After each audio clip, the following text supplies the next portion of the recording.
Cessez d'être le gentil garçon. On vous a menti toute votre vie. On vous a dit que le chemin vers le cœur d'une femme passait par les fleurs, les compliments et un culte chevaleresque. Vous avez obéi et exécuté ce rituel. Vous avez été un gentleman. Vous aviez peur de l'offenser, peur de dire la mauvaise chose, peur de paraître trop agressif. Et qu'avez-vous obtenu? Au mieux une place permanente dans sa friendzone. Au pire, elle vous a quitté pour le gars qui dit et fait tout ce qui vous terrifie. Aujourd'hui, nous allons démolir ce mythe. Je ne vais pas vous donner de conseils pour être encore plus gentil. Au lieu de cela, je vais vous donner la clé de son subconscient. Nous allons apprendre le langage interdit de l'attraction. Un langage qui ne s'adresse pas à son masque social, mais à ses instincts primaux. Oui, je parle de la métaphore de lui parler comme à... Et avant que vous ne vous indigniez, comprenez ceci. Il ne s'agit pas d'argent ou d'humiliation. Il s'agit d'une honnêteté brutale. Il s'agit d'une conversation sans jeux sociaux, sans peur et sans illusion. À partir d'une position de calme, d'une puissance confiante. C'est le langage que le grand psychanalyste Carl Jung aurait appelé le langage de l'ombre. Une conversation avec la partie d'elle qu'elle cache à tout le monde, mais qu'elle désire secrètement voir et accepter par un homme fort. Ce que vous êtes sur le point d'entendre est un concentré de vérité dangereuse mais efficace. J'ai gardé la technique la plus hardcore pour la fin. Alors avant de commencer, je vous demande d'aimer cette vidéo à l'avance. Et si vous êtes nouveau ici et que vous n'avez pas peur d'affronter la vérité, abonnez-vous tout de suite pour ne pas manquer le message essentiel. Et avant de commencer, notre géographie m'intrigue. Veuillez écrire dans les commentaires de quelle ville vous êtes. Voyons où les hommes les plus courageux se sont rassemblés. Première partie, la fondation. Pourquoi cela fonctionne-t-il?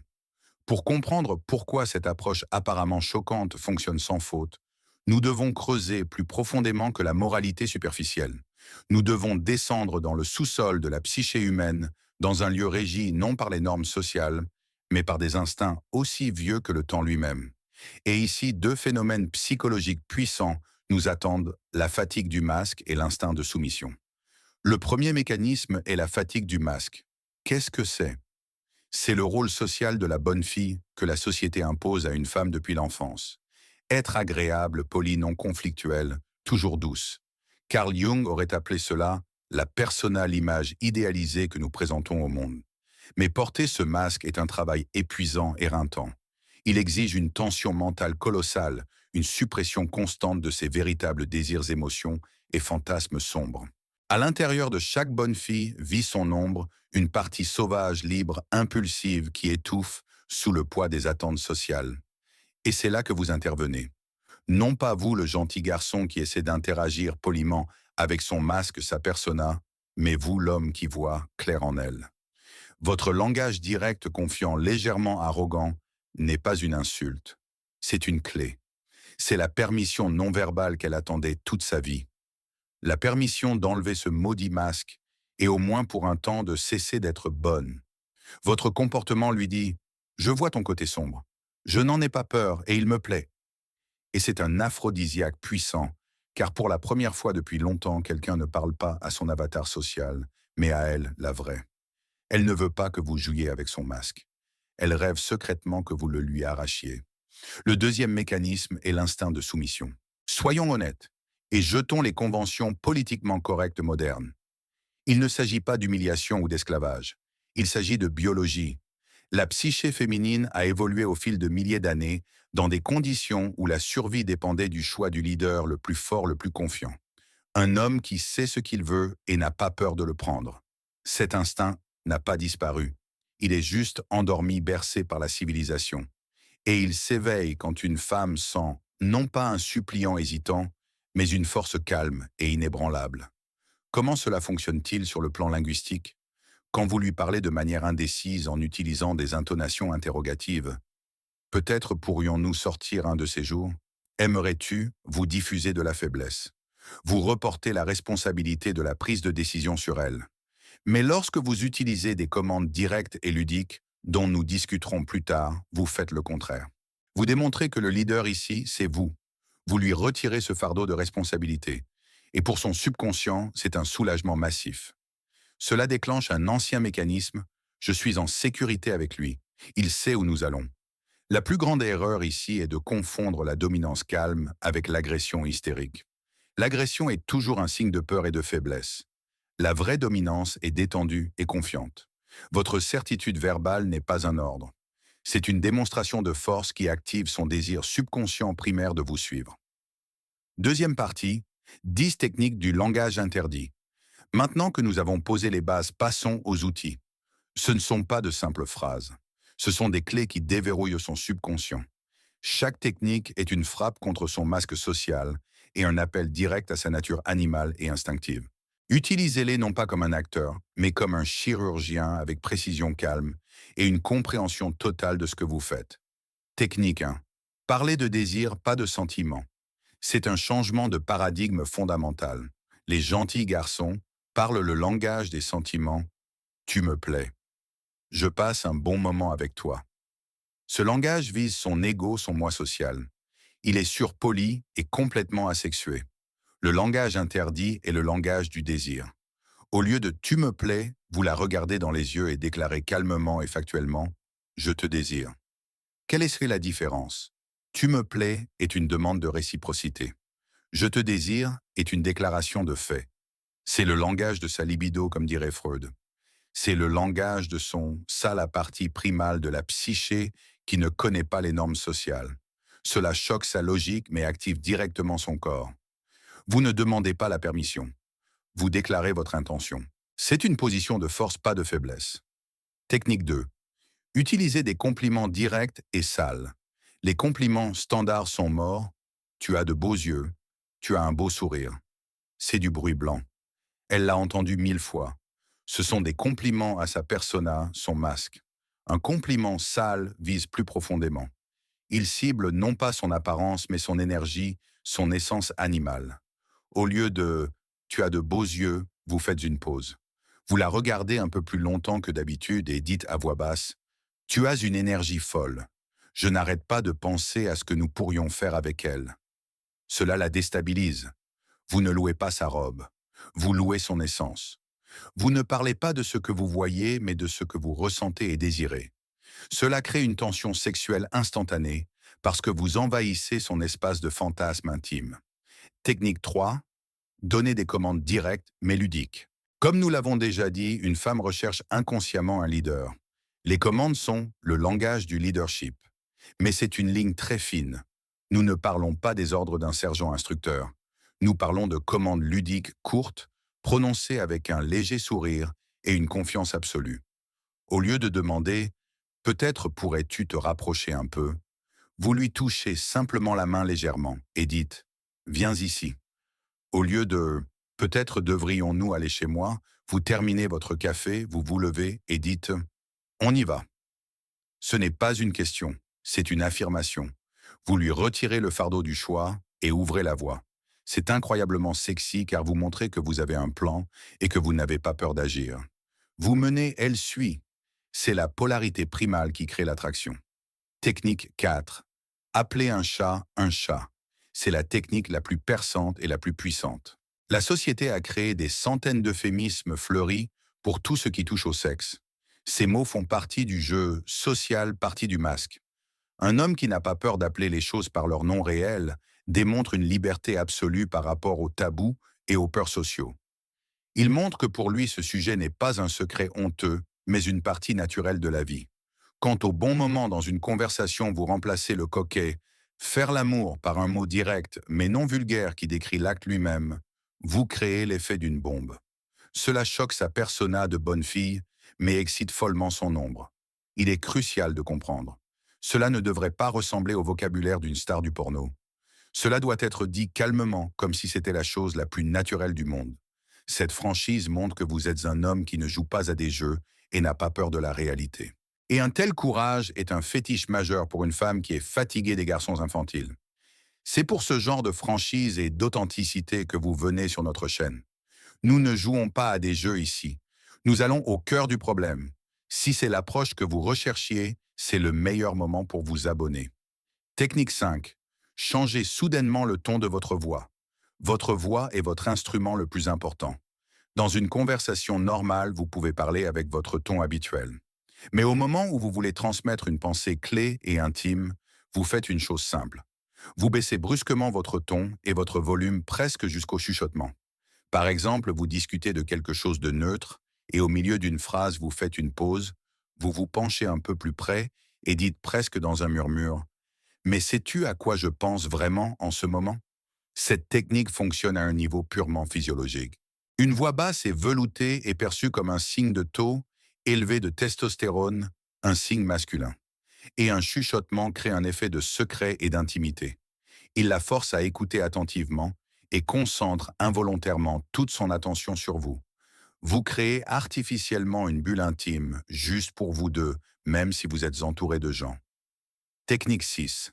Lisez son corps et exprimez-le. Les femmes communiquent de par le langage corporel.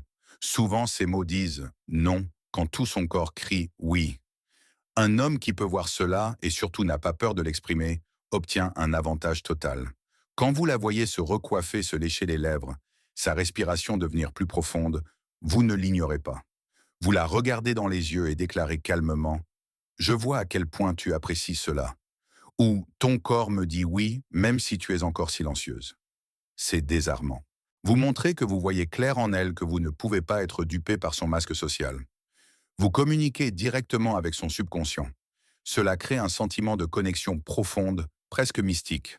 Elle sent que vous la comprenez mieux qu'elle ne se comprend elle-même. Technique 7. Utilisez le cadre «nous». C'est une astuce linguistique subtile qui reprogramme sa perception. Au lieu de parler dans le paradigme «je» et «tu», vous commencez à utiliser «nous». Cela crée l'illusion d'une connexion préexistante d'une décision déjà prise. Au lieu de «je veux que tu viennes chez moi», vous dites «je ne pense pas que nous allions ailleurs ce soir.» Au lieu de «que fais-tu ce soir?», vous dites «quels sont nos plans pour la soirée?». Cela la place doucement mais fermement dans le cadre de votre réalité partagée. Vous ne demandez pas, vous affirmez. C'est une forme subtile de dominance qui ne déclenche pas de rejet, car elle crée un sentiment de confort et de prédétermination. Vous êtes déjà un couple, vous êtes déjà ensemble, et il est plus facile pour son subconscient d'être d'accord avec cela que d'argumenter. Technique 8. Légère provocation et disqualification. Les femmes, surtout les belles, sont habituées à être adorées. Elles testent constamment les hommes flirtants pour obtenir une autre dose d'admiration. Votre tâche est de briser ce schéma. En réponse à son flirt évident ou à ses tentatives de vous impressionner, vous ne l'inondez pas de compliments. Vous disqualifiez légèrement ses efforts. Par exemple, elle dit quelque chose de coquet et vous répondez avec un léger sourire narquois: «N'essaie pas si fort. Tu me plais déjà.» Cela inverse complètement le scénario. Premièrement, vous montrez que vous n'êtes pas l'un de ses innombrables fans. Deuxièmement, vous lui faites savoir qu'elle n'a rien à vous prouver. Troisièmement, vous lui faites quand même un compliment, mais à partir d'une position de pouvoir, de la position de celui qui choisit pas, de celui qui est choisi. Cela lui coupe l'herbe sous le pied et la pousse à tendre la main vers vous, et non l'inverse. Technique 9. Créer une tension sexuelle avec des pauses.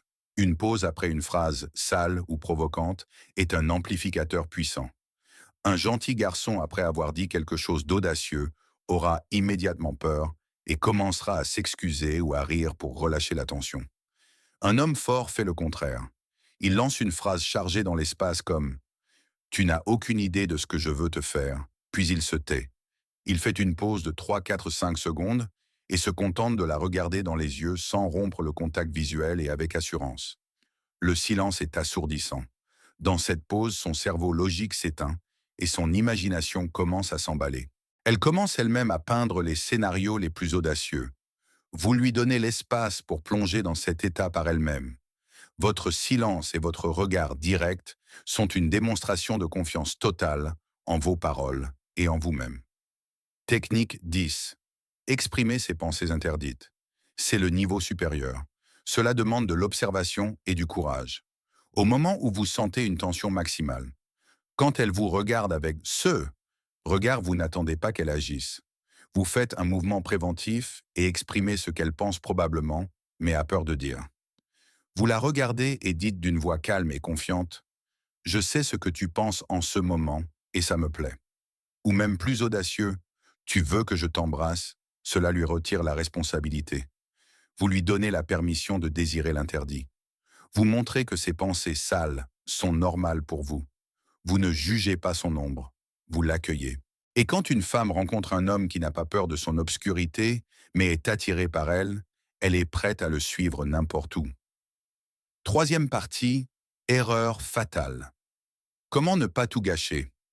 Maîtriser le langage interdit, c'est comme se voir remettre une arme chargée. Dans des mains expertes, c'est un outil d'une puissance incroyable. Dans les mains d'un amateur, c'est une recette pour le désastre. Il y a 3 erreurs fatales qui vous transformeront instantanément d'un homme dominant en un clown ou un agresseur à ses yeux. Ignorer ces règles annule tout ce dont nous avons parlé. Erreur 1. Ne confondez pas dominance et agression. C'est l'erreur la plus courante et la plus destructrice.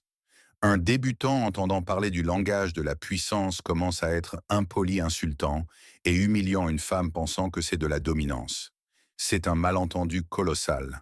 L'agression est toujours une manifestation de peur et d'insécurité. C'est le cri d'une personne faible qui essaie de paraître forte. La vraie dominance, celle dont nous parlons, est un état de calme intérieur et de confiance. Vous dites des choses directes, sales, provocantes, mais vous le faites avec un léger sourire, sans malice, sans haine. Votre pouvoir est dans votre sang-froid, pas dans le volume de votre voix. Vous dominez non pas parce que vous essayez de l'écraser, mais parce que vous êtes si sûr de vous que ses réactions ne vous effraient pas. Vous la respectez en tant que personne, mais vous n'avez pas peur de la diriger et de la guider. L'agression repousse. La dominance calme est hypnotisante. Erreur 2. Calibrer sa réaction. Ce langage n'est pas une clé universelle qui s'adapte à toutes les serrures. C'est un réactif puissant et votre travail principal est de surveiller attentivement sa réaction. Vous devez devenir un expert dans la lecture de ces signaux non verbaux. Si après votre phrase audacieuse vous voyez de la peur dans ses yeux, au lieu d'une étincelle d'excitation, du dégoût, au lieu d'un sourire espiègle, son corps se contracter au lieu de se détendre, c'est un signal d'arrêt.